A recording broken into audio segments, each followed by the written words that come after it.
Welcome back to another week of Instigating with Clarky and Drury, brought to you as always by our friends at Coolbet Canada. What an exciting time to be a sports gambler in the province of Ontario. Of course, our friends over at Listowel Squash Courts and Listowel Vision Care and See the Game. I'm Ryan Drury, that's Clarky, and we're very pleased to be joined by our guy when it comes to the game of golf, Mr. Ian Doig of the Ian Doig Golf Academy. Doigie, how are you, man? The Masters, can it get any better than this? Best week of the year, in my opinion. Looking forward to it. It's going to be a lot of fun. Doig, is it your favorite tournament? Yeah, without a doubt. Which is really funny because when you think about it, it's actually the weakest field in golf every year. There's only 90 players. Most other tournaments have 156. Of the 90 players, there's 10 past champions that really can't compete, right? So they're past their prime. So now you're down to 81 players. You throw in 6 or 8 amateurs. Now you're down to 70 players, give or take. Out of that 70, 20 of them are first timers. You're down to 50. And then out of that 50, probably 20 or 25 of them aren't going to be playing very well this week. So really it becomes a 25 or 30 man field. The golf course has evolved over the years as we were talking off air. 1984, when I was there, I caddied in the 1984 Masters for Mark Hayes. I have my yardage book here, and we played at 6,905 yards. And this year in 2022, it's going to play at 7,510. 600 yards longer. It's incredible, right? I mean, certainly some tiger proofing, maybe some nowadays DeChambeau proofing, JT proofing, I don't know, with guys bombing it like we've never seen before. And I mean, let's just start there. Where else are we going to start? It's Tiger time. He's going to play. It's incredible. And I mean, I know for our friends in the gambling community and our guys over at Coolbet, on Sunday night, I almost wish I had done it then when he hadn't totally confirmed he was going to play. You could get Tiger to win at plus 5,000. I took him today. I had to lay money down at plus 4,500. But even if he doesn't win, Doigie, this is incredible that this guy is going to play at the most prestigious golf tournament in the world, not a year after nearly losing his leg. This is unbelievable. It really is. But I'll be very honest. I'm not surprised. The way he was swinging the golf club at the father-son thing back in December, I thought, boy, he's swinging it really well. The big thing is his leg going to hold out? And we all know what kind of a workout fiend he is. And so I knew that he was in rehab every day. He was working it. He was trying to get that leg really strong. And, I'm pleased. I think it's going to be great. I actually think he's going to contend. I think you do, eh? I do. You do. I was going to ask you that because, like, they asked him today, like, he doesn't go into a golf tournament not thinking he can win. And they asked him today, and he said, yes, I think I can win. Now we're shooting this. We're recording this show on Tuesday. So we're a couple of days before the first round. But you really think he can contend, eh? 100%. I wouldn't be surprised if he didn't win, actually. He came here with something in his mind to prove, and he wouldn't show up if he didn't think he could win, like he said himself. Mm-hmm. And I just have a gut feeling that he's going to be right there. He might not win, but I think on Sunday afternoon, the Tiger roars will be going through the trees. It'll be crazy. I'm excited about it. Red shirt, black pants, get ready. And I mean, hey, the odds, if you're not feeling confident about his win, there's really good odds as well available on him placing top 5 or even top 10 if you want to sprinkle some change over there. What are the odds he doesn't make the cut?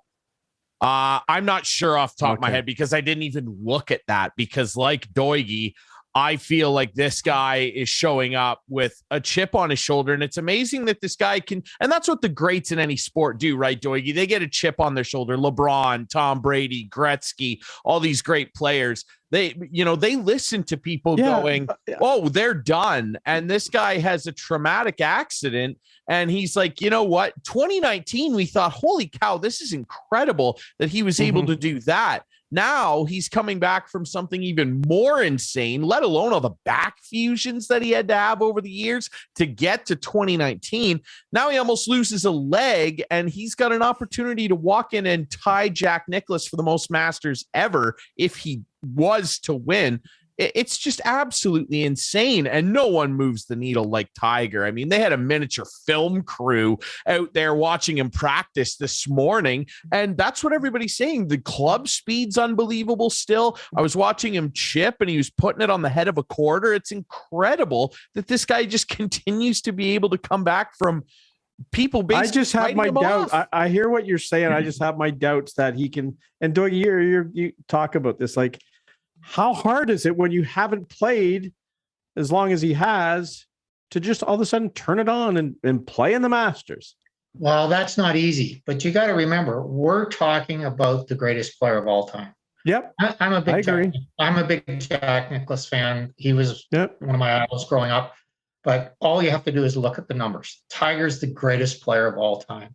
So we don't know what his mind thinks or what his heart does. We don't have anything to compare it to. Mm-hmm. So I'm never, ever going to count him out. And I start looking at things. Looking at the way he's swinging the golf club. I watched some of the video today. I actually talked to a couple guys that are on property today, and they told me, they said he's swinging really good.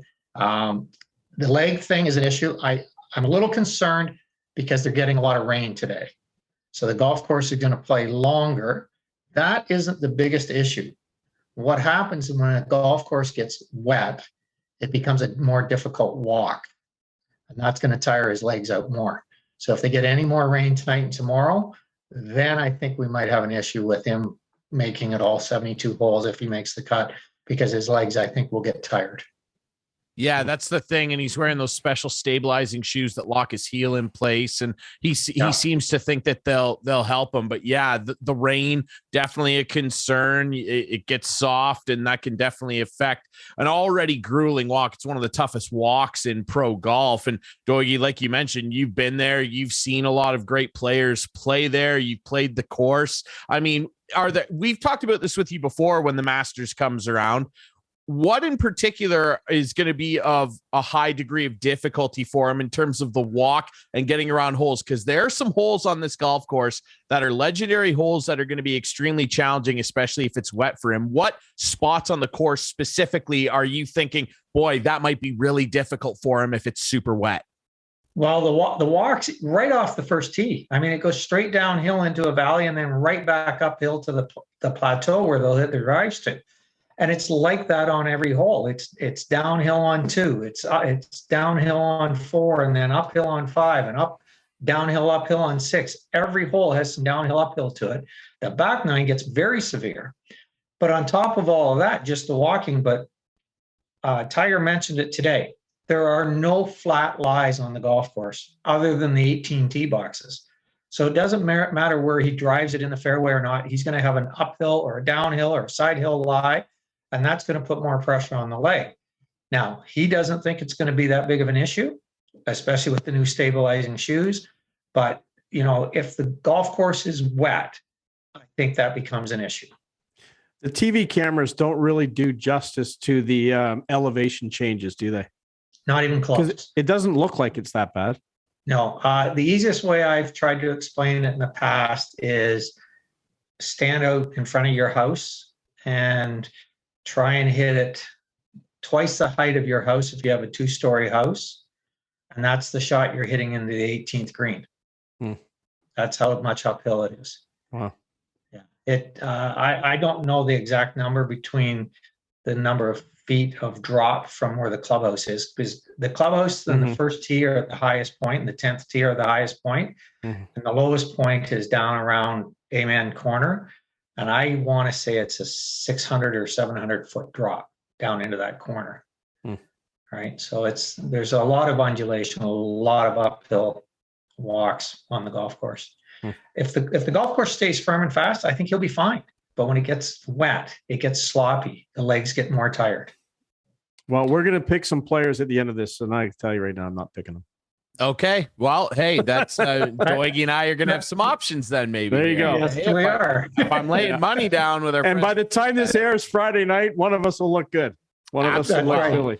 Somebody will be feeling better than the other two Friday night for sure. Yeah, exactly. Final thing on Tiger, because there's so many other great golfers that we do have to talk about. And again, it's incredible the effect this guy, again, there's no athlete in any sport that moves the needle like this guy on such a separate level from everybody else. And it's incredible the attention that he's got just walking around taking practice shots. You know, Doigie, we think back, and again, 2019 seemed over the moon incredible, and it was. But now coming back from that catastrophic car accident where he almost lost a limb, and which would have ended his career, of course, you think back, you know, we've all seen incredible comebacks from injuries. Joe Theismann, Mario Lemieux coming back from cancer and still being dominant. You know, there are so many examples of guys coming back from really nasty injuries. If he does this, if he actually wins, where would that rank for you in the pantheon of great comeback moments? Would it be right at the top? No question about it.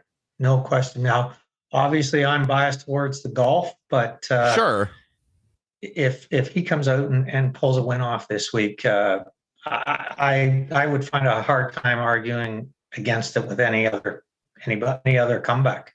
I mean, you know, you throw in the back fusions and the scandal and everything else, and now he's got screws in his ankle, and his ankle doesn't move the way it's supposed to, and you know, it would be absolutely off the charts incredible. And I just, you know, it's not just the golf. I think about the era that we're growing up in, that we grew up in, our era. You know, we got to watch Gretzky and Lemieux and Cal Ripken and Jordan and LeBron. I mean, you think about the great athletes that we've had. Now, obviously, I didn't see Babe Ruth play, but to think that Tiger Woods has done what he has done in this era, and I was around to play against Nicklaus and those guys, this is crazy. And for him to come back, even for him to even just play this week is a milestone step, but for him to contend would be off the charts. Tiger Woods wowing people for now parts of 4 different decades. It really, really is incredible. Let's talk about the rest of the field here. Obviously, we'll start with Jon Rahm, who up until about 2 weeks ago was the number 1 ranked golfer. Of course, Scott Scheffler now, after a couple pretty nice weekends for himself, sneaks into the number 1 ranking. But Jon Rahm, a guy that is really confounding right now because, man, if he is on a heater, he can beat anybody in the world. But right now, I get the sense that he is letting himself get a little too over emotional at times on the golf course, and it's hurting his play. What's your feeling on Jon Rahm coming into this tournament where a green jacket would really cement his legacy as one of the best in this current crop of players, wouldn't it? Yeah, it would, very much so. And you hit on it. He runs hot. There's no doubt about that. And I think it's getting in his way a little bit right now. I think right now, though, he's coming in with a chip on his shoulder. So that might help him. It might help him play really well. And the chip comes from the fact that he's not number 1 anymore. And that was a big thing for him when he got to number 1. And I think he wants it back. A win this week for Jon Rahm would do that. You know, Scotty Scheffler, the only concern I would have with Scotty is he's probably tired. You know, when you play that well for that length of period of time, and he's been playing well all year, at some point in time, you get tired and there's a downturn. You know, maybe the first couple of days, adrenaline carries him through, but I don't see Scotty Scheffler winning this week. He may contend, but he wouldn't be one of my top picks. Let's talk about a guy that's kind of the opposite of Rahm, who keeps it very cool and collected out there and can certainly put very, very good rounds of golf together himself. And that's JT, Justin Thomas. We've seen this guy when he wins tournaments, he typically wins them in dominant fashion. You know, what's your sense of his game and where it's at right now? Because he's had an okay, I would call them almost average last couple of tournaments by his standards. Smaller guy, wiry frame, can absolutely bomb it. And when his short game is working, he might be the best putter in the world. What's your sense of JT, and what kind of odds are you putting on him potentially putting a green jacket on this weekend? Again, I like it. I like a pick for him. I have him in my top 10. So I'm definitely going to look at putting some money down on him. Just a real good player, real good ball striker, drives it well, putts it well, chips well when he's on. And he's been playing okay, not great. But I think with JT, the one thing about JT is it could take one very simple little thing on the range on Thursday morning and he turns it around like that and comes out firing. He's that type of player. What are your thoughts, and how do you think Augusta will shape up for Listowel's own Corey Connors? I actually have him contending. He's playing well. His swing looks good. You know, that run at the match play was very good for him. His confidence is high. You know, I will probably put Corey in one of my top 6 picks. Wow. Yeah. Let's hope Corey, so. Corey he's got a good Connors, record there too, right? Yeah, he does. We've seen him contend and play really good rounds of golf there. And I mean, he's got a great long game. Corey, kind of the opposite of JT in that it's his short game that hurts him often. He can bomb it with the best of them, and he's got extremely high percentages of hitting greens. And it's really nice odds, Clarky, if you want to sneak onto Coolbet later tonight. Corey is plus 6,000 to win, but he's plus 800 and plus 365 respectively to finish in the top 5 or 10. So pretty nice money on our Canadian gem from the local area here. Final thing I want to talk to you about, Doig, and we've brought this up before with you, and I mean, it's a legendary moment, and I don't know if it's almost insulting in a way that they're doing this. I mean, maybe it's a little bit of a middle finger to this guy with his new affiliation to the Saudi League, but they're going to lead into the tournament with this documentary about Greg Norman, the great white shark, and his famous collapse at the Masters. Of course, our buddy O-Dog on Overdrive refers to it as the great white shart. So it like that's an iconic moment. And they're doing this like hour, I think it might even be an hour and a half long documentary about it. I know I've asked you this before. Take us back to that and you watching Greg Norman literally fall apart on national television. What was that like? Because this guy was a great player. Well, phenomenal player. I mean, obviously he was, I don't know the exact number, but he was number 1 in the world for 200 or 300 weeks. Maybe longer. I played against him in some Canadian Opens and that. So, and actually hung around with him a little bit when he first came to America. After that, let's see, how do I put this? He became a little bit too big for me. Okay, I'll be as kind as I possibly can. Yeah. To tell you the truth, I never got to watch him in that collapse. I saw a lot of the replay afterwards. I was playing in the what was called the Nike Tour back then on the same day, and so I didn't get to watch it. But I looked at all the replays that I could afterwards. The big thing that I took away from that, and this was always something with Greg's game, was he played a golf ball back then made by Spalding called the Tour Edition, and it spun too much. So anytime there was a pin in the back of the green, he had a hard time getting it close to the hole because he had to fly it past the flag for it to spin back to the hole.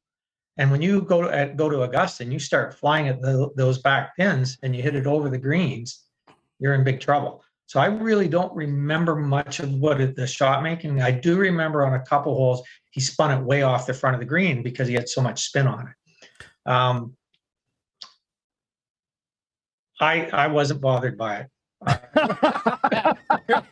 Well, I got to tell you, watching the documentary, and I got to tell you something, and it is a lead right into our picks.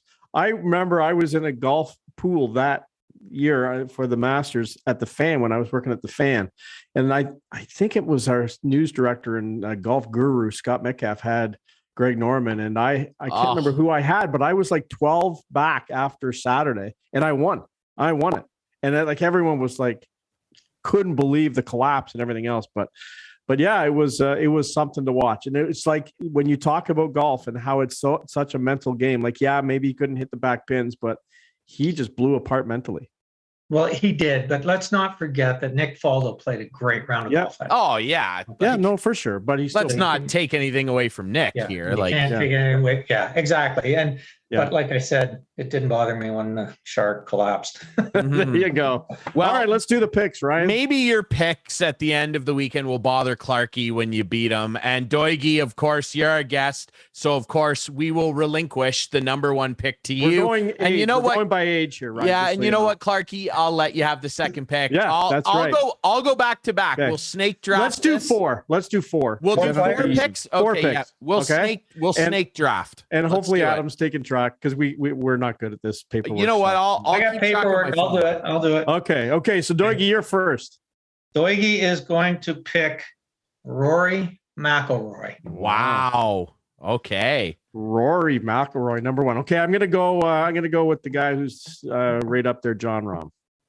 Okay, Mr. Rahm. I will take Justin Thomas. Okay. And then for my back-to-back pick, I will take my guy, Colin Morikawa. Okay. Back to you, Clarky. Okay, I'm going to take Cam Smith. Mm-hmm. That's a good pick, Clarky. Thanks, Doigie. Yeah, he's playing really well right now. That's He a good pick. You have two now, Doigie.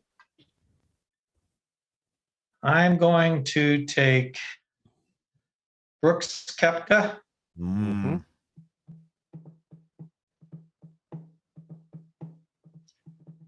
And Corey Connors. Corey Connors. Wow.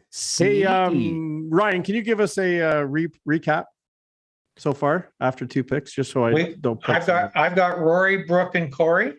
Yeah. You have Rahm and Cam Smith, and Drury's got JT and Colin Morikawa.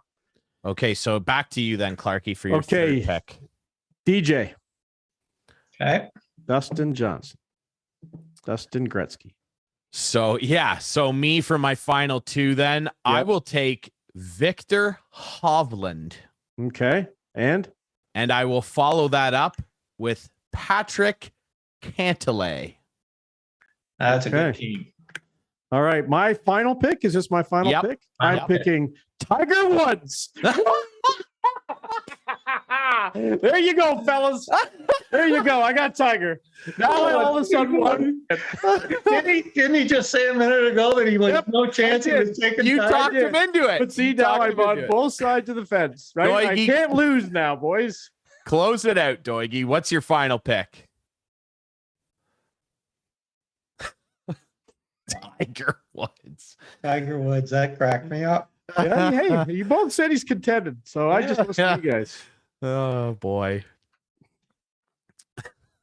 I'm going to go a little off the book here, I think. Okay, I love it. I'm going to go with Gary Woodland.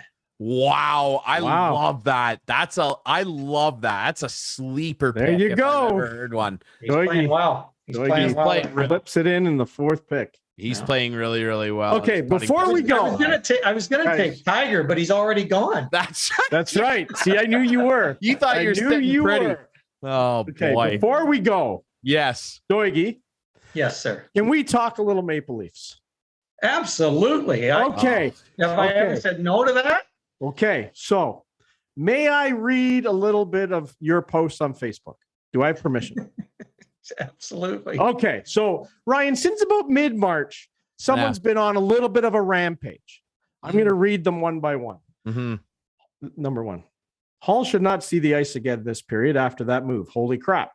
A couple days later, not sure Justin Hall would have made the junior team I played for. Come on, Dubas. Hall and Nylander for a stud D and a pick. Now the big one. Yeah. From a diehard Leaf fan, I really do bleed blue. I have finally figured it out. We struggle on defense because we don't have any defensemen. They all think they're forwards. How many times are the defense caught exiting our zone when the puck is behind them? And how many times one and sometimes two defensemen are below the hash marks in the offensive zone? I just don't get it. 5-0 to the worst team in the league, and we actually think we have a cup contender. Not a chance. Glad I'm going south where I can't watch Leaf games. Next one. A few days later. When will Dubas realize that Nylander is apparently made of glass and will break if he hits? How many fly-by one hand on the stick checks can he do in a game? Dubas, send Nylander, Dermott, and a prospect to the Kraken for Giordano and another body. Well, he did a lot better than that. Get rid of $10 million cap space. Here's the next one. Hey, Dubas, send Nylander to Nashville for Forsberg and Ekholm. The next one. Here's the next one. Only cup the Leafs will get their name on will be at Timmy's. Nice play, Riley. Are you kidding me? Now, one of those posts, I decided I can't sit by idle any longer. And I just said, like, this is the best. This could be, like, regular season, the best Leaf team ever. 105 points is their record. They're like, I don't know, 12 points. 10 points away. 10 points away with 13 games left. Could be the best game. I'm just enjoying watching this team play. They are playing amazingly. And then it got into the Dubas versus Lamoriello debate, which a couple of Doigie's friends really took to me on. When Dubas took over this team, do you know who their defensemen were? Well, I'll tell you. Jim Dory was gone. Who? Jim Dory, he was gone. Jim Dory, yeah, Jim Korn was too. Ron Hainsey, Travis Dermott, Jake Gardner, Nikita Zaitsev, Martin Marincin, Igor Ozhiganov, what was it? What was it called? Ozhiganov. No, was Roman Polak not still around? Oh, he could have been. I'm just saying they were some of the defensemen that right. They're better. Like, and then one guy said, yeah, and they got rid of the best coach, Mike Babcock. Like, Mike Babcock can't even win the Canadian University Championship. So I'm not sure he's the best coach. And if he was the best coach, he probably would be coaching in the league right now. And Lou Lamoriello's Islanders, last I checked, aren't going to make the playoffs. So, Doigie, can you just enjoy it? Put your Leaf jersey on that you have behind you. Enjoy the ride. This team is a pretty darn good team. They have, in the last week, beat the Bruins, the Panthers, and the Lightning. And not long ago, the Hurricanes. Just enjoy it, okay? I know we can't play. You know what? They're not going to play Buffalo, Arizona, Montreal in the playoffs. So we don't have to worry about that. This team does play down to its opponents. No question about that. If they had to beat those teams, they would be 10 points up on the Panthers. So just, Doigie, just enjoy the ride. Okay? Hey, Clarky, just ask my wife. I do enjoy it. Like she doesn't even have to watch the game because my screaming at the TV. Yeah, I do the same. Gives her a play-by-play upstairs. Yeah. But look, I love the way they're playing, especially since Giordano came across. Yeah, they got him and calming guy. Yeah, they're playing great. And I will give Nylander some props. He's been playing well. He still checks with one hand. My new nickname for him is Circles. Who was their better player in the playoffs last year? Nylander, Matthews, or Marner? Well, Nylander. No question. It was Nylander. Can you do it again? I hope so. But the other guys better play better in the playoffs. I'll tell you that much. Because I was trading both of those guys at the beginning of the year, too. Well, see? So I had Matthews and Marner gone out the door. Yeah. So there you go. They do have to play in the playoffs. They have to perform. Yeah. But I really think, and like, you know what? I didn't get a chance last week to be on the show. So it really ticked me off on trade deadline when we heard all the experts on TSN and everywhere else about the best team in Canada. And they all picked the Calgary Flames. Well, the Leafs have more points than the Calgary Flames. They play in a tougher conference than the Calgary Flames. Yeah. How can the Leafs not get any respect when it comes to this? Yeah, they were going through some goaltending issues, but you know what? I think that's what it is. It really so they have a better goalie. Okay, it boiled down. Fine. Well, who's the better team? But we're not. We're not points. But we're not getting respect. We're not even getting respect from the referees. If you start to look, the referee, don't get me started. I know. But the top three teams. Don't get me started. Are averaging something like 29 more penalties or something like that. I saw the stat the other day. Toronto's 29 penalties behind. It's crazy. The first 30 seconds yesterday, Marner is like just tackled going to the net. No call, nothing, zero. Anyway, that's my rant for today. I love the way they're playing, and I will keep the rants coming, Clarky, just to keep you amused. Let's just get some positive rants from here on out. When I was reading your Facebook, I was pretending, or not pretending, but like if you watch Drury's Twitter during a Caps game, it's kind of the same thing. And I was gonna say, I feel like Doig and I watch hockey in a similar way. Although I've backed off. I almost can't watch right now. Like, but they're so bad. Doigie, I was really on the edge of allowing you to come to the parade. So just watch what you're saying. Okay, but you do understand that I put my chair down there 4 years ago. It's tied to a post right down on Okay. Bloor Street. All right. Well, you got to stay got with my your name on team. it. You got to stick with your team. That's a diehard. Well, he is. He's criticizing them from a place of love, right? That's what we all do. Okay. And hold on, let's go back to them, Clarky. You must admit I wasn't wrong in what I was saying. Yeah, but you can't, like, if you were the general manager of this team, I'd hate to see where they were be. Like, Justin Hall's playing a lot better right now. He is, but better isn't good enough to win the Stanley Cup. Yeah, well, who's coming out of the lineup tonight? Jake Muzzin's back in, and Liljegren's coming out now. No, he's not. Labushkin is. Oh, okay. Well, they said which is bizarre. Well, that's what the speculation. Maybe Labushkin still has a. I would have left Labushkin. Maybe he's hurting though, right? We don't know. Maybe I don't know. He's hurting because he did miss a game. Someone's got to come out. He got sucker punched. And since Gio came over, Hall has played much better, and all the defense has. Yeah, they have. But they really do. I can't get over how I get that hockey now is a 5-unit game, the way they're puck possession and where they're trying to play. Yeah.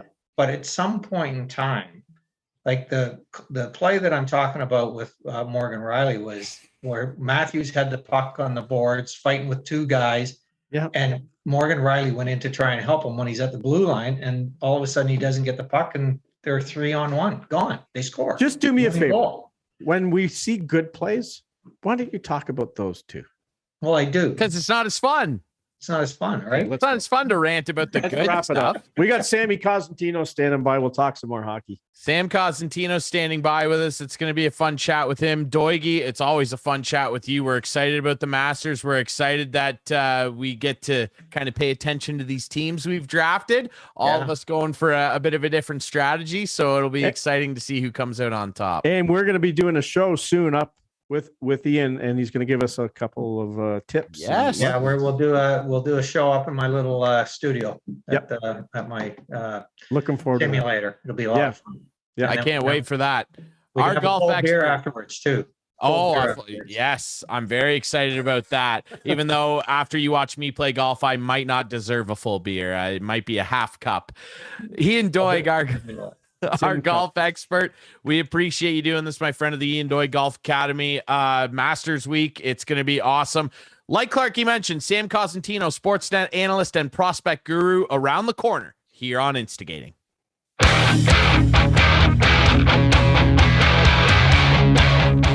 Welcome back to Instigating with Clarky and Drury, brought to you by our friends at Coolbet Canada, the Listowel Squash Courts, Listowel Vision Care, and See the Game. And Clarky, like you said off air, through the magic of TV, another Leaf game has passed, and what a disaster, as we welcome on our friend, as promised, after we chatted with our golf expert, Ian Doig of the Ian Doig Golf Academy, to set up the Masters. And we'll talk about that with this guy too. He's a golf guy.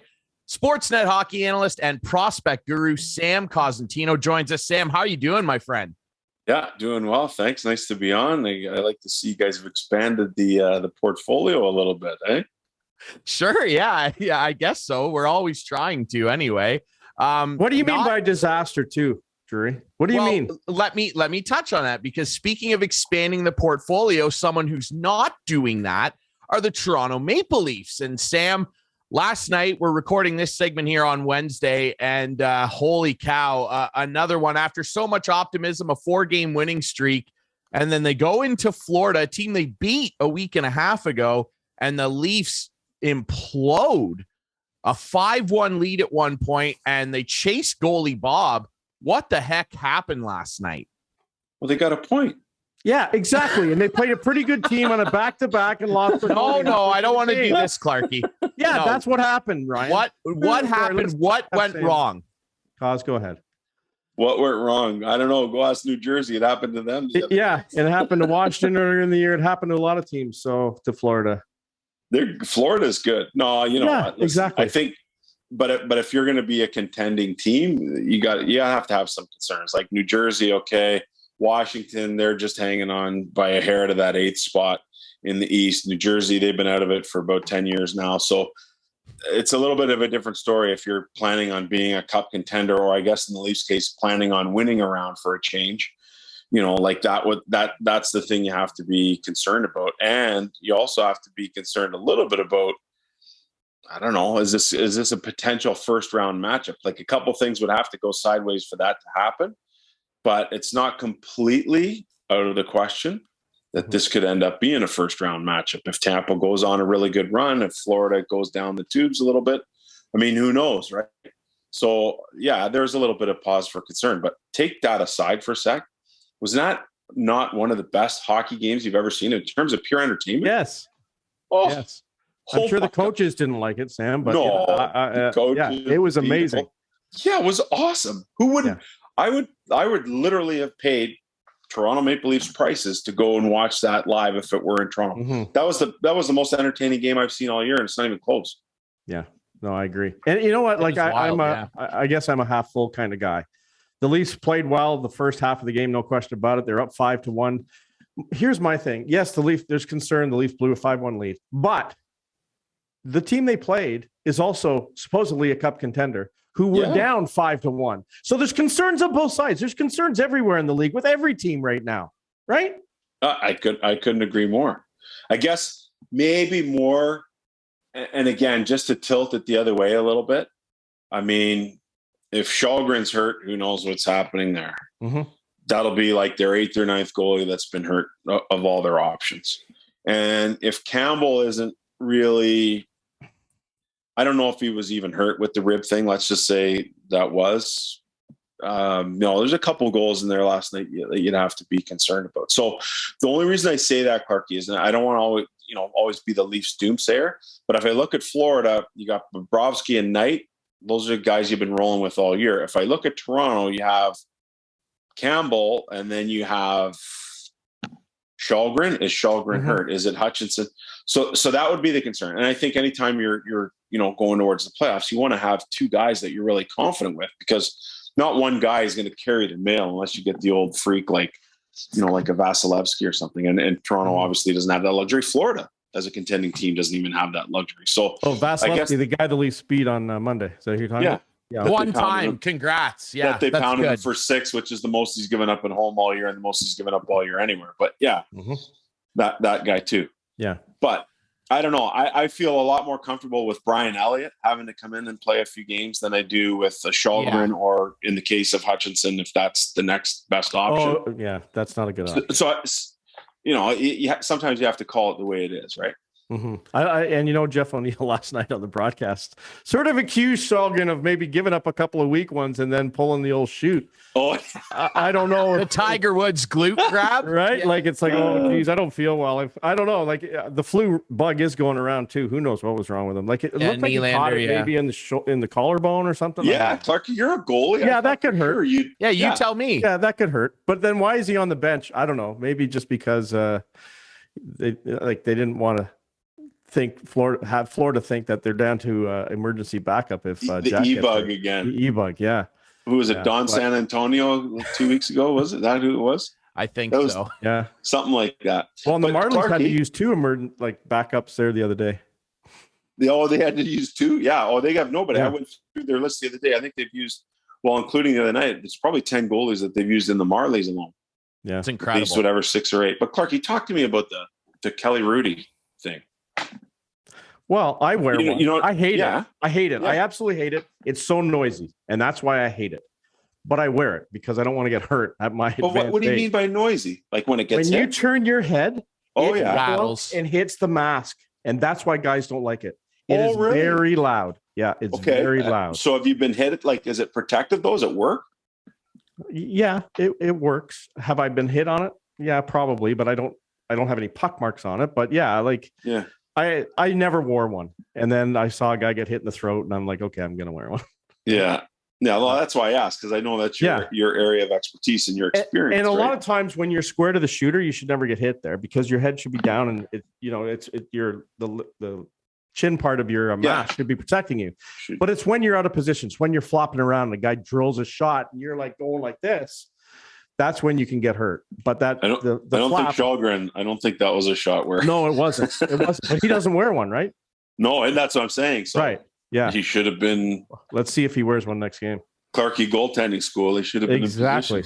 Exactly. Key goaltending school. That's a That's nice right. ring to it, doesn't it? Yeah. Yeah, it's weird you mentioned that, right? Because like a lot of guys were wearing them, and then pretty much most of the big starting goalies in the league don't wear it anymore. It's kind of a thing that's gone a little bit by the wayside almost. I'm not trying to be a doomsayer or anything, Clarkie. I just, for the Leafs, it's one of those things where, as he pulls his fancy mask out, it's one of those things, Sam, where I think because of the team we're talking about, he'll do the whole interview like this. If you can see, I don't know if I can hear you guys, but you see this part here. Like if you're down, like it's protecting you, but that flap, this isn't the mask I wear anymore, but that flap comes down and protects this area here. Yeah. So there you go. Just a little visual. Do you like that mask, Sam? It's a good mask. It's I designed it. Mike called me on yeah. the front. He actually signed it for me. I played against him in a game when I worked for the Leafs. He signed it. And then Wayne Thomas over here. Yeah, nice. Doug Favell over here. The goals. The Doug Favell. Growing up. Yeah. Okay, so sorry, like Ryan, we're going off topic here, but I got a great story about Palmatier. Okay. Yeah. So I lived in Mississauga growing up, and on our street, Tim Ecclestone was renting a house. Okay, so Tim Ecclestone played for the Atlanta Flames way back 100 years ago, and a couple of other teams. But literally, these guys would come out and play ball hockey. And then when Ecclestone left, I mean, obviously he was renting because he must have been with Toronto at some point. I never even considered that. But I know he played for Atlanta. But anyways, Palmatier went in that same house, and we get to play ball hockey with him a couple of days. They'd come out in the street and play ball hockey, like almost like the Kachucks are doing now in Ottawa. So anyways, Palmatier to me he's my favorite all-time goalie for his athleticism, for his compete.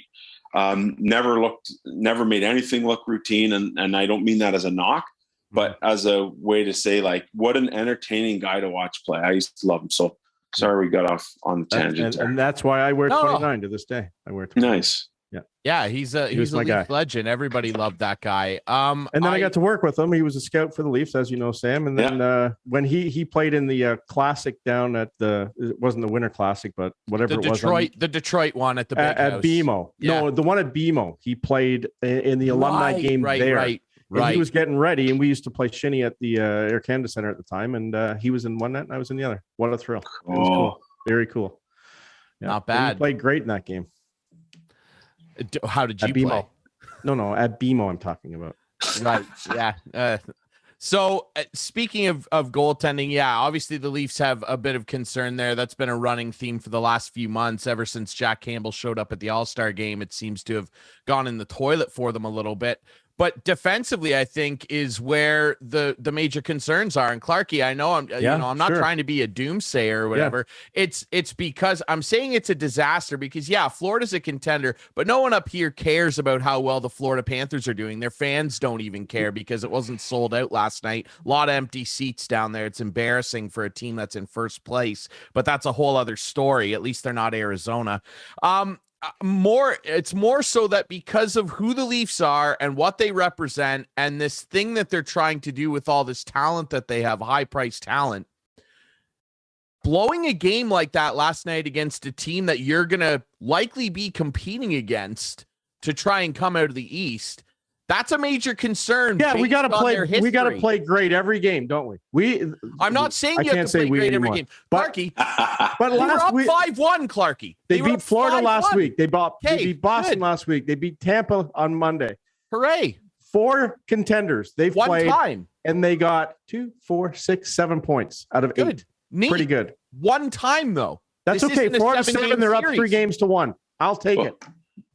Yeah, one time doesn't mean a series. Right. That's what I'm saying. The Leafs are unbelievable. This is the best Leaf team I've ever seen. You can't discount that. Austin Matthews is the best player in the league right now. Yeah. They have the best player in the league. Yeah. They're unbelievable. Now, having said all that, you got to win around. So for sure. I think everyone's in that same boat. Yep. But I don't know. A game like last night gives me a little bit of pause for concern, especially with the goaltending. But having said that, the track record all year is this is a really good team. They're in a place where they deserve to be. They're going to be a 100-point team. They should be a Stanley Cup contender, but you can't win a Stanley Cup until you win round 1. Right. So I love their hockey club. Yeah, there's some holes defensively. And you know what? When you play that style of game, you're going to give up chances. You're going to give up chances off the rush. Yeah. You know, like Tampa's a good rush team. Even Montreal's a really good rush team, and they've had Toronto's number for a couple of games this year. So, yeah, you're going to give up some stuff. There's no question about it. But at the end of the day, this is an unbelievable team, and fans who have been around for 100 years, and I call myself one of those fans. It's a pleasure to watch them. It really is. Like, for me, I watched Mitch Marner growing up all the way through from 16 years old. Is there really a better playmaker maybe next to Huberdeau in the entire league? I don't know if there is. So we're lucky, man. We get to see Marner and Matthews every single night. That's stuff you pay for. Honestly, they're a really, really good team. Yeah, I'd like to see them be better on the back. Yeah, I'd like to see them play with a little more grit. Of course, there's going to be holes. Every team, though, that you go up and down the list has some holes in it. Tampa's played the most games of anybody. You know, Florida obviously has some issues with their ability or their defensive liabilities or ability to give up goals. You can go right through the list. But we're, as Toronto Maple Leafs fan, and again, I probably shouldn't say this because I'm in the media, but like, I'm a fan, and I love watching this team play. They have to win around them. Sam, talking about rounds, who's their best matchup and who's their worst matchup right now? Well, it's funny you say that because I honestly think that Carolina is their best matchup. It's probably not going to be a situation, you know, like Boston. Well, if they drop to fourth. Whatever. Well, right. So it's not inconceivable, right? I think they're the best matchup because I think Toronto can match them in a run and gun game. I don't think either team is particularly intimidating when it comes to the physical side. I think defensively, Carolina probably has a bit of an edge. If you're a Maple Leafs fan, you're saying, oh, good, we'd love to face Freddie Anderson because he never got the Toronto Maple Leafs through a first round. And if you're a Carolina fan, you're saying, yeah, I'll take any one of Campbell, Mrazek, Hutchinson, Shalgren, Wall, and be happy with it. But honestly, just in terms of the style of play and going toe-to-toe, I think they match up well. The teams that worry me a little bit are Boston because no matter what you say, you have that still in the back of your head. Tampa's a defending champ. It would suck to have to play them because you know they're going to have one point where they're going to dial it up again. Florida, awesome team, highly offensive, really good defensively up until the last little while here. But they come at you in waves. They play with some physicality. Like, I think the best matchup is Carolina. The team I'd least like to see in round one would probably be Boston at this point. Yeah, I tend to agree with you on the Boston one. I think they match up well against Tampa and they can beat Tampa. But they are the two-time defending champs, and it's always hard. The other team, and I'm not saying this because of Drury, I don't want to face the Washington Capitals either in the first round. Washington's a big team, and the last time they played them, yes, at least one, but I don't know. When you got a guy like Tom Wilson running around, your head's on a swivel. And I don't know. I don't think the Leafs will face them because that would mean that they would catch Florida. But I wouldn't want to play them. Sorry about the phone, guys. No, it's all good. I understand what you're saying there. It's just that I think that in Washington's case, and I mean, I can speak on that being a bit of a self-proclaimed expert on that team. I don't think that they necessarily. Who's the call? Who's the call from, Sam? I have no idea. I can't even reach the phone. From 0003. You know what it is? Yeah, you're going to jail probably. No, it's the duck cleaners. Oh, 100%. Yeah, you got dusty ducks, man. It's unbelievable. Sorry. Go ahead. We all do, apparently. No, I just think that Washington would actually be here's the thing. The caveat would be, are the Leafs best players? Because, Sam, I agree with everything you said. This is the most entertaining Leafs team. I was born in 1991. I don't remember watching the Gilmore team. No, this is the best team. I was not a toddler. The most entertaining. This is the most entertaining team, bar none, in my lifetime for the Leafs. And Clarky, you're saying ever? I'd be inclined to agree with you. They've never had two players on their team like Marner and Matthews. I had them both traded at the beginning of the year too. By the way. That's your Backstrom Ovechkin. Okay. Hey, so Marner's got to put up some points in the playoffs. That's what I'm saying right there. He's got to score and put up some points. That's my point. If not, he's useless. Those guys, they're your Backstrom Ovechkin for all intents and purposes, right? There's your thing.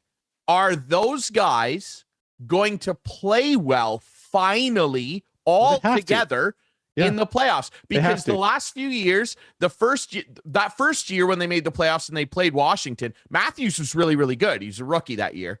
Marner, not so much. I don't think Marner's ever really been good in the playoffs, to be perfectly fair. And then last year, Nylander was the one big guy. And of course, John Tavares got hurt, and that was terrible. But even the year before, Tavares wasn't good in the playoffs. So that's the caveat. I don't care who they play. Boston, big, scary, check ya. Washington, big, scary, check ya. No goaltending in Washington, by the way.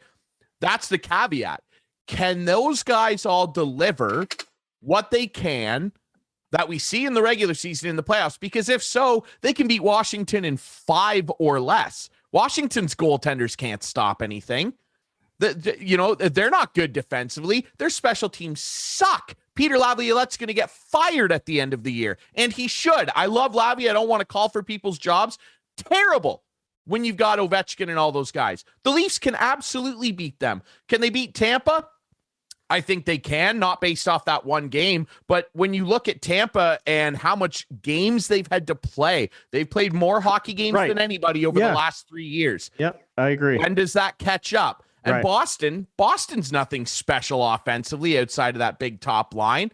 You get past Bergeron and Pasternak, Marchand, Charlie Coyle. But it's still that thing about Boston. It's the aura. Yeah, sure. It's the aura. It is. Sure. But the aura disappears quickly if Matthews scores a hat trick game 1 and Marner's got 4 points or something. Absolutely. They got to deliver. They cannot have Jason Spezza and Nylander be their best forwards. Period. No question about it. We know. We'll have to wait and see. But they are fun to watch. Isn't that something? Better than it's better than 2010, isn't it? When Joffrey Lupul and better than 1981. 82. Well, hang on, like 85, a couple of those teams under either John Anderson or Brophy or even Nicolak, those teams were pretty entertaining too, because that's when fighting was obviously more more part of it. Boy. And they'd score 7 under Brophy and give up 5, or score 8 and give up 7 or whatever. Those teams were pretty entertaining too, because you add the fisticuffs element into it. When everyone, thought it was okay, and we weren't worried about the long-term ramifications. Brophy calls up Val James.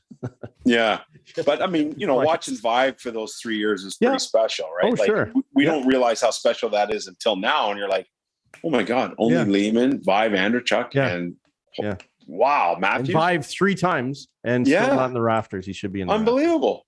Yeah, he should. Rick Five should have his number retired. We got to get Rick on pretty soon, because Matthews is going to sail by his record. Speaking of that, you bring that up. That's the last thing I want to ask you about the Leafs. Let's turn it positive here. I'm not, and Leaf fans, I've been positive on them. You turn whatever you want. I know. I'm not trying to dump on them. Hey, I've said it to you 50 times, Clarky. If they can do it, the Leafs can do it. Okay. That's why this is called instigating, Sam. We get it. We get upset. Good job. All right. So, Austin Matthews, this has been a popular debate, if you will, on Twitter. In your opinion, is he already the best Toronto Maple Leaf ever? He doesn't own any of the records yet. Matt Sundin has the goal record. I think he'll sail by that, barring health, of course. Going to set the single season goal record. Probably should already have 250s in his back pocket, but the world's unfair, isn't it? In your opinion, is he already, without cups or any of that, because that's a team award, is he already the best? No, I can't say that. Not long enough. Not long enough? Yeah. Okay. I'm a longevity guy with one team. If you come in here, you're a 7-year guy. Yeah. If you're now talking 10, 12, Getzlaf, 17 years, whatever, that's for me, because then you're a true Maple Leaf. You are a Maple Leaf like through and through, right? And not to say that a bunch of those other players didn't go on to play elsewhere, Tiger, Vive, whatever else, even Sundin for the latter part of his career. But like, for me, it has to be a longer run. The one thing I'm going to say about Matthews, and I said it early in the year, I think he gets 60. Yeah. I think that too. That doesn't happen.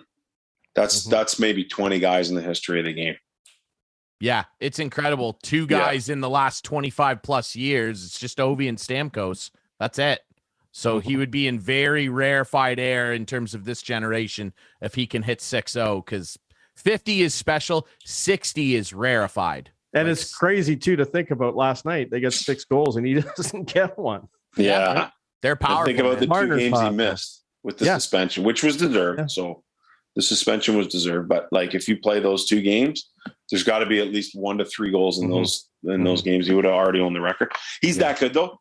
I think he gets 60. I do too. He's next level, man. He's got 47 goals last 48 games. Yeah, it's a joke. That's a heck of a pace. Yeah. So that's like junior numbers. That's like video game Bugs Bunny numbers, you know? Yeah. It's bossy ass. Wayne Gretzky numbers. Yeah. Nice. Yeah, exactly. It's pretty incredible. Sam, selfishly, you know, I cover the Guelph Storm. I'm one of their voices. I want to ask you selfishly, you're a prospect guy. I'm sure we're all still on the same page with Shane Wright being the number 1 prospect, but Guelph's got 4 guys that are eligible. 5 if you count the youngster Jake Oster, who I think might be a 6th or 7th round project. Played pretty well for them, basically taking over the starting job. Selfishly, I want to ask you, what do you think of the 4 guys that are eligible here? Obviously, Poitras and Jilkin projected to be likely first rounders. Certainly Poitras. Jilkin, I think, should be a first rounder. And then you got Mike Bushinger and Carabella. What do you think of those 4 guys in Guelph? Because I've been awful impressed with how well they've been able to weather basically their first OHL seasons.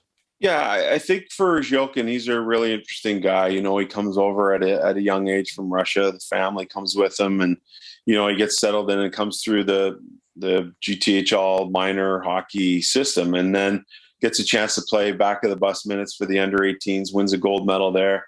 Really, really cool stuff. In terms of what he's going to be as a player, he's a really tough guy to project right now because there are times where you see a lot of that flash and dash. There are times where you see a really responsible player.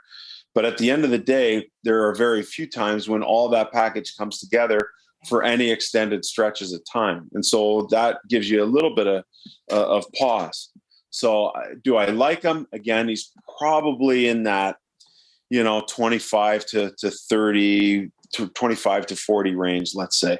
Poitras the same sort of thing. And what's interesting about this year's draft class is you have a lot of smaller, skilled forwards. And Poitras is another one of those guys in what's a really large group. I mean, if I look at Isaac Howard, Frank Nazar at the under 18s, you know, you go across the Western Hockey League, you go look at Matthew Savoy as kind of a smallish, skilled forward type of guy. Geeky, a little bit of a different story, but even someone like Furcus, you know, there's a lot of smaller, skilled guys. So how is it that you stand out above the crowd? And a lot of times for Matthew, it's been the compete and the work ethic that stuck out, but also the things that maybe have dragged him behind is his skating ability. At top speed, he's fine. Edge work's pretty good, but his ability to get to top speed quickly, I think, is something that even he would admit that, you know, is a work in progress for him. So he too is another interesting guy, probably sits in the same range as where Danny is. I look at Butchie, and Butchie's come a long way this year. He's really come from out of nowhere to be the same type of conversation as these other 2 guys. So for Butchie, there was I want to say it was around January when he really, really started to take shape. And, you know, scouts were calling me, hey, have you seen this guy in Guelph, the D-man, la, la, la. And he had a huge rise to prominence. And then people went away to Europe and they came back and they thought, oh yeah, this guy's good. We know who he is now. He probably played better in January than he has of late. I know he's just back in the lineup a game or 2, but like he kind of went from nowhere to being up here to going kind of back down and to the middle again. So again, he's another one of those guys who's in a class of small, like the Matejchuks of the world, smaller puck moving defensemen who play with some compete. Where is it that you find the separation with Butchie? I don't know if there is a separating element to his game compared to some of the other smallish puck moving D. Is he going to be a super offensive guy like we're seeing him put up numbers in the OHL? I don't know if he's going to be that guy at the next level. Is he going to be a physical guy? Well, probably not because of his size. Is he going to be a real simple puck moving defenseman at that size? And is that a valued commodity in the first round? That's debatable. So again, he probably sits in the same range as the other 3. The really interesting guy for me in the group is Carabella. And I think, you know, watching him at the prospects game in particular there, he showed off some things like his speed, his skating ability is elite, is probably the best of the 4 prospects. And that's a separating thing for him, right? You talk about that separating element to his game, that Carabella has that ahead of the other 3 guys. Does that mean he's a first rounder? I don't know if I'm there with him just yet, but he also put on a pretty good display of hands and skills, and you get to see it on a more regular basis than I do. but I've watched golf on TV. I've been to the building. I've been to the building earlier this year, so I have a pretty good sense for what he's about. But for me, if I'm looking at ceiling, I would probably place Jilkin as the highest ceiling, Carabella as the next highest ceiling, and then probably Poitras and Butchie in terms of where they all go. I honestly think they're all in that 25 to 40 range. Carabella, I don't know if he's a first for me yet. The other three, again, they're probably somewhere in that range, all four guys. I like your breakdown. It's like you've been there every game. No, I completely agree with that ranking. I completely agree with the assessment. Selfishly, Clarky, I just had to ask him about that. All right. Well, selfishly, we have 30 seconds left, Sam. I have two quick questions. Okay. You used to work for the Blue Jays. You were around in the glory days. Is this team good enough to win the World Series? And who do you like in the Masters? American League, yes. World Series, I don't know. The Dodgers are going to be tough because that's probably who the favorite is on the other side there. When looking at the Masters, I'm really intrigued by Tiger if he can complete it, number one. I don't know. Justin Thomas seems like a guy he's poised to win the green jacket. So I think my Coolbet money is going to be on him. By the way, Coolbet, you're killing me, eh? This geo tracking, I can't make a bet in 5 days. It's killing me. I can help you fix that. I had to set up my geo tracking yesterday. I'll fix it for you, Sam. Yeah. All right. Yeah, I'll fix it for you. If you're using, I'd have been a millionaire by now if you'd fixed it 5 days. I apologize. Well, we'll fix it for you. If you're on a MacBook, you had Florida coming back from a 5-1 deficit yesterday. Exactly. Yeah, that would have cashed out. Hey, plus 8,000. You guys are laughing. I bet him against Jersey the other day at plus 450 and going into the third. True story. There you go. I love it. That's perfect. Not a bad team to bet on for comebacks. They showed it again. All right. We appreciate this, Sam. Don't worry. I'll make you a millionaire soon. Nice. Thanks. All right, guys. That's it for Instigating this week. Remember, you can watch us Friday nights at 8, Sunday nights at 9 with our friends on Whiteman Channel 6. We debut on YouTube Friday nights at 9. You can find us on all the best podcast apps, including Apple and Spotify. Follow us on social media at Instigating Pod. That's Clarky. I'm Drury. We appreciate our friend Sam Cosentino for joining us this week, as well as Ian Doig. We'll be back next week with more Instigating.